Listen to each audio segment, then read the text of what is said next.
com vocês, Rodrigo Pestana, com a piada do dia. A piada de hoje é a seguinte, o cara ganhou de presente um casal de papagaio.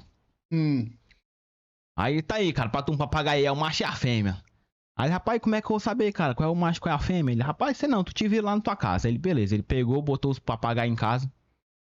Aí ficou esperando, rapaz, quando esses papagaios estiverem coisando, eu vou saber qual é o macho e qual é a fêmea. Quem fica embaixo ou em cima, né? É, exatamente. Aí quando teve lá os papagaios acasalaram, aí ele pegou, pronto, essa aqui é a fêmea. Ele pegou, raspou a cabeça lá do papagaio. Deixa o papagaio em casa, beleza. Certo dia, chegou um amigo dele. O amigo dele também era careca. O papagaio ficou olhando pra ele e falou assim: ei, rapaz, pega, tô dando cu também, foi?